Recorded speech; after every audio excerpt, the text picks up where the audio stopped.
Greetings, seekers. It's Brooke from BrookeReadsTarot.com, coming to you once again from always beautiful Jim Thorpe, Pennsylvania. This is your tarot outlook for the week beginning Sunday, August 28th, 2022. And just a friendly reminder, there is always the possibility of profanity when I open my mouth, so my content is not intended for young audiences. Before I shuffle up, I will kindly ask you to like, share, and subscribe on whichever platform you are joining me from. And if you enjoy our time together, please visit BrookeReadsTarot.com to book a session of your own, as well as to see what else is going on in my tarot parlor and as well at my retail location, the High Priestess Metaphysical Boutique, again in beautiful downtown Jim Thorpe.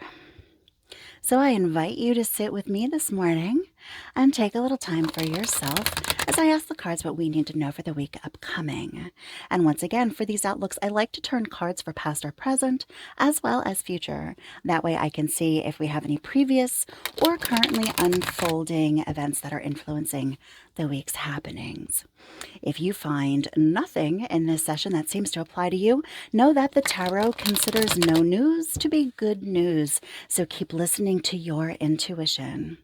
But I do hope you'll stay with me to see if there is a relevant tidbit for someone that you love. So get yourself settled and say hello to my guide and doorkeeper, Fergus. I'm going to take a few breaths and open the channel.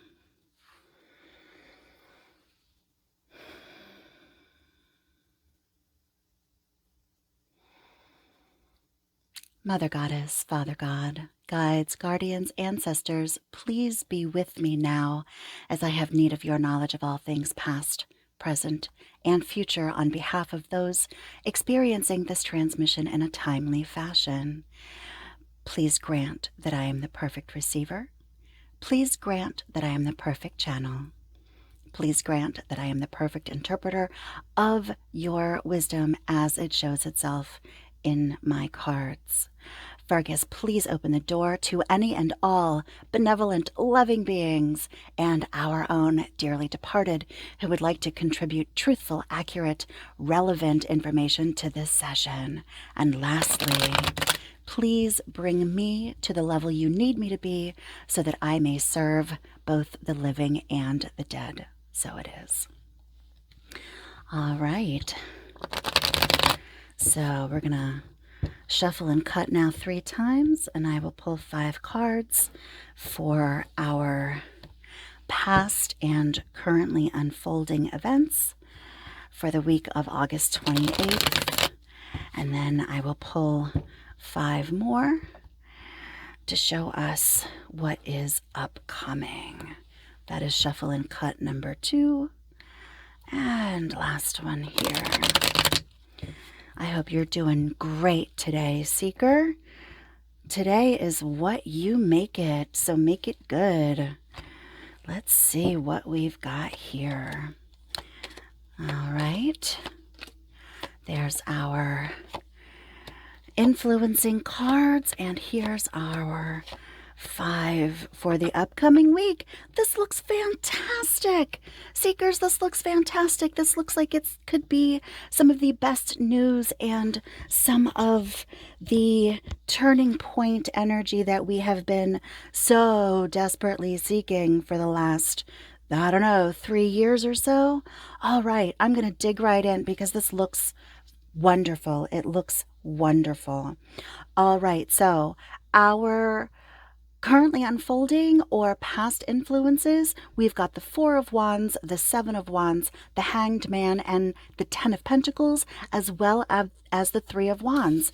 All right, so I'm going to start by saying Wands are our house of action. They are the things that we literally put our physical energy to, put our hands to get accomplished. All right, I want to start with the 7 of Wands. Now, Seekers, if I remember correctly, we turned up the 7 of Wands for the previous week, and we were discussing the shit disturbers and the people who use their position of leadership or influence to cover their misdeeds, to take advantage of others, to find someone else to blame. When they get caught doing whatever rotten things that they are doing, okay, we can also take this card and say, let's think about the quality of the people that we look to for our examples. Who are the people that show you the example of leadership in your life? Is it a positive influence? Is it a negative influence? Is it somewhere in between? I feel like you should be a little more discerning. I feel like you should be a little more discerning with the leadership that you look up to. Take it for what it is, and do not sensationalize. Do not cover up the less than desirable parts of the influence that you are allowing in your life, okay? See it for what it is. See it clearly. Otherwise, you cannot pull from it the accurate and meaningful information that you are seeking, okay? All right, so clear up our vision there. And if we are still coping with the shit disturber, mean girls, in the other sector of your life, as we had discussed last week, keep up the good fight there. But it seems like whatever proactive choices you are making in that realm are bearing fruit, because I've got cards coming up that are going to talk about emotional satisfaction and support and all of those other sorts of things. So also currently influencing this coming week, we are talking about the Four of Wands. Four of Wands is all about stability through action. Stability through action in your life. And very often this card is tied to the loving, sharing communities that we build for ourselves, either outside of our home or based around our home. This represents relationships where people help each other out, physically help each other out. We're not talking about just delivering emotional comfort, or how do we say, delivering lip service, okay, and having that masquerade as support. These are people who are literally willing to put their hands to whatever is being worked on and get it finished. So the group collective in its positive sense, we are not talking about the negativity of toxic tribalism, but environments where stability through action can really allow all things to grow.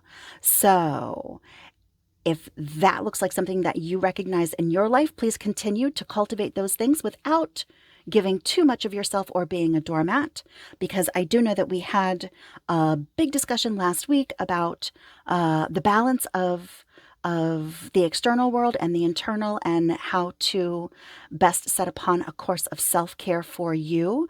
All right. This is not, the Four of Wands is not necessarily about making sacrifices.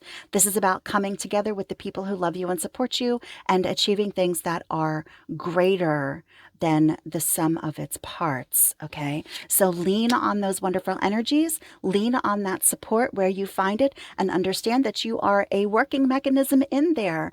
So dig in with your fellow peeps who seem like they're pulling the same wagon. Wonderful things can get accomplished.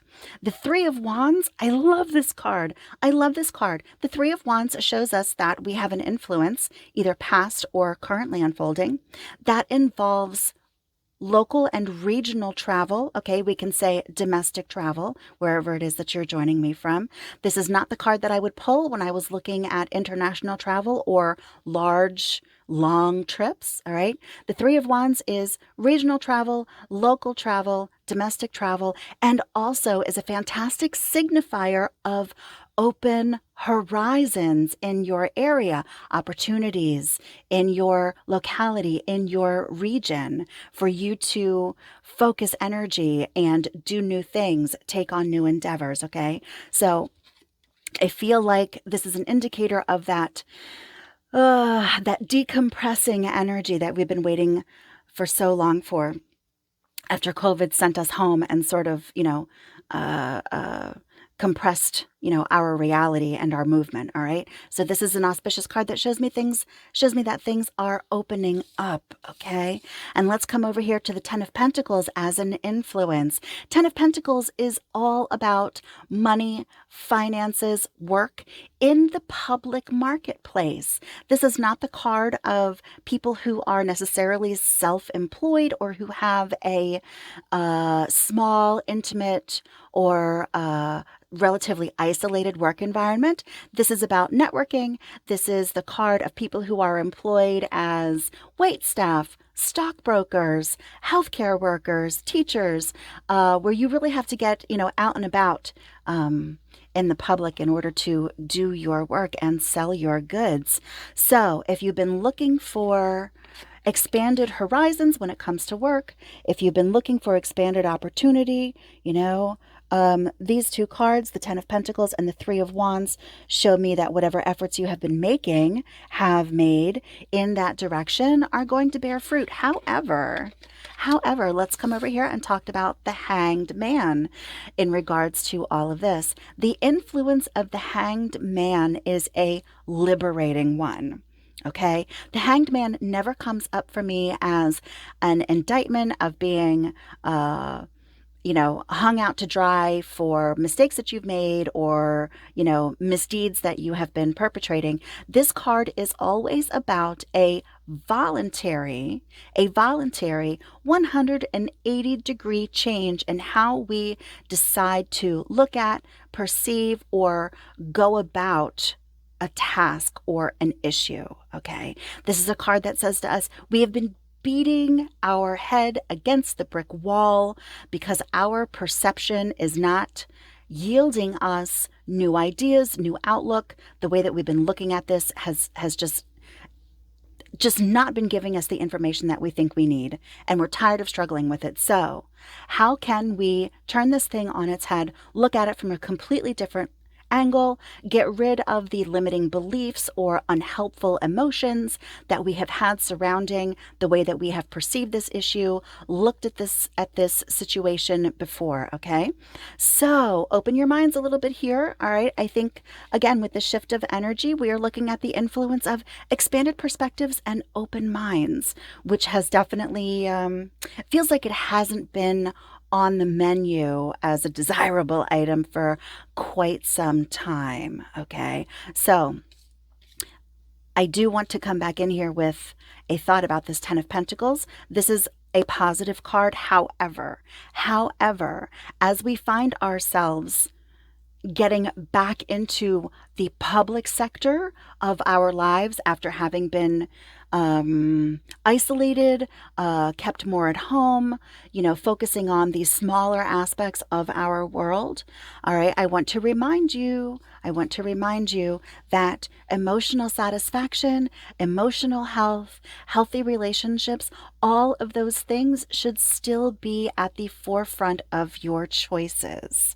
This expanded work opportunity, if this Ten of Pentacles shows a movement in your career, okay, if making money in a more public marketplace indicates to you that this is a move in your career, please temper your thoughts, your decision-making processes concerning this opportunity with whether or not you will want to get up and do it again tomorrow. Okay, those choices are still on the menu. All right, so those are our influences, our past and currently unfolding things that are influencing the cards that we are now going to take a look at for the week upcoming.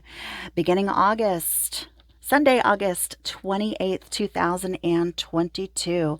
Good stuff. Good stuff, babes. I want to come in here with the Ten of Wands because this is the only conflict that is presenting itself other than, whatever deeper thoughts you're going to challenge yourself with concerning that Hanged Man and this need for expanded alternative perceptions, okay? This Ten of Wands shows us once again The places where we are putting our efforts, where we are expending our physical energy, it's too much. The 10 of Wands shows us that we are doing too much, carrying too much, and it is impeding our progress toward our goals, toward whatever that is for you. All right. So the 10 of Wands encourages us to delegate tasks. All right. Get some of those things off of your plate. Consider no longer doing things for someone else that they absolutely can and should be doing for themselves. Okay. Empower them, teach them to handle this task, and put the responsibility where it rightly belongs.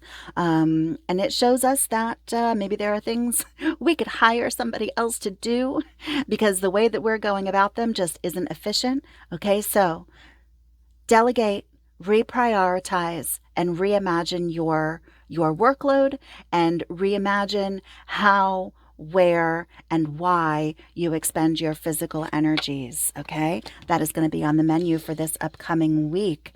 Now, let's talk about our House of Cups. Cups are our emotional sphere, and it is the sphere of our relationships. The Six of Cups always indicates to me a happy household and a peaceful home life. So if you've been having interpersonal tensions at home, or things have just been a little stressful, the energies concerning this week bode well for peace, harmony, and rest wherever your nest is, wherever it is that you lay your head. And we will double down on that with the Ace of Cups. Now, aces for me are always about the victory and the completion in the sphere that they represent.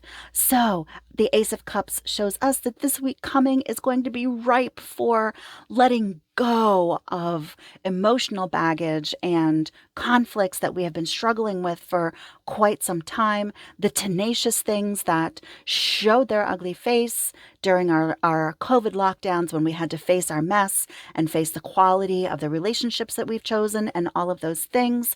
Any negative energies, any unhelpful things that we have shaken loose over this period of time. This week is a wonderful week for getting that stuff resolved. Okay. Find the things that you can let go with joy and happiness, that those unhelpful emotions no longer serve you, that you don't have to stay in the hindered, unhealthy emotional place that someone else tried to put you. This is a wonderful week to get all that stuff out. And let's talk about the Ace of Cups as an indicator that the time has come for us to acknowledge our emotional efforts and be proud of the growth that we have achieved. Okay, so blow your own horn a little bit, sit down and think about the ways in which you feel that you are a better person than you have been. Where have you made your progress? You deserve to look there. You deserve to be pleased with yourself for the challenges that you have faced and the things that you have overcome in your most personal realm. Yes, yes, yes. And let's come in here with the Queen of Cups. The energy underneath this card is about a mastery, a dominion, a discipline over the feminine aligned aspects of our emotional realm and our relationships. Okay.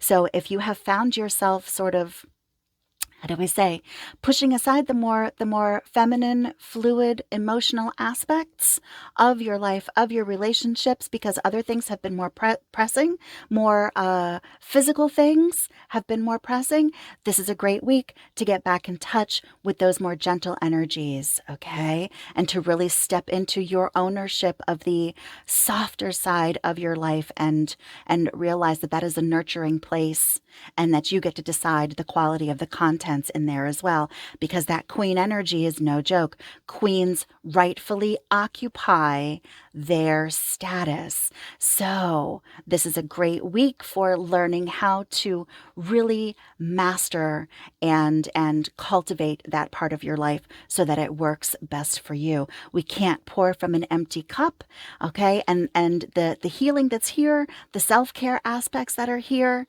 when you do those things for yourself so that you feel better on the inside and on the outside. That means that what you contribute to the collective, what you contribute to the community is by default better quality and more beneficial for everyone that you come in contact with, okay? So cultivate a better you so that you can show up as a better you to everyone else, all right? It's always going to start from the inside. And let's come over here to the world. The world. The world is a card of completion and success that reminds us that the entirety of the universe, the entirety of creation is always conspiring to bring us our heart's desire, okay?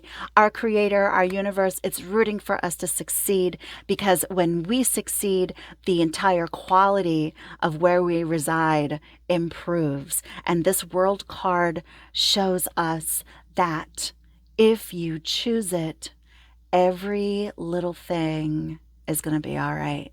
Every little thing is going to be all right. All of the elements come together to support our goals and our heart's desire. Okay, this figure here, of course, the wreath of laurels shows victory, and the wands shows us that we have a mastery over the tools and the contents of our existence, and we have stepped into our power to arrange those things and reimagine those things so that they continue to support us and get us closer to what we want more of. Okay, so whatever's weighing on your mind right now, this week might be a good place to take stock of your victories, especially the ones where you stood up to yourself. Okay? And this is also going to be a good week to sort of blow your horn, you know? Humble brag to yourself about what you've accomplished, all right? And the things that you have faced and overcome. This is very freeing energy coming up this week. This is emotionally gratifying energy coming up this week. And everything that I have coming up shows that this is just a great week to address the emotions and make those things better, okay? And like I said, this world card, if you decide it's going to be okay, babe, it's going to be okay. All right, but I do want to very quickly, as I like to do, come in here and talk once again about this Queen of Cups. And let's see if you recognize that as one of your own dearly departed coming in to remind you that you are loved and supported, and that our loved ones never leave us, even though they move beyond our sight. This would have been a dearly departed, a female, because those queen energies, when we are talking about real people, show me that they are mature females between the ages of 40, well, the age of 40 and up. And this will be someone that had a summertime birthday. If you recognize a dearly departed mature female with a summertime birthday, this Queen of Cups tells me that she is checking in to remind you that she's still with you and that you are loved, and that you can ask her for advice anytime, as long as you are willing to perceive the answer. All right, my loves, that seems to be all for now. And I give my thanks to all who lovingly sat with me today. May we have the good sense to pay attention to what we have been shown, and to remember that we are loved and supported. Fergus, please close the door until next time. Please like, share, and subscribe, and visit BrookeReadsTarot.com to book a session of your own. Make it a good week, seeker, and remember, the light at the end of the tunnel is probably you. Till next time.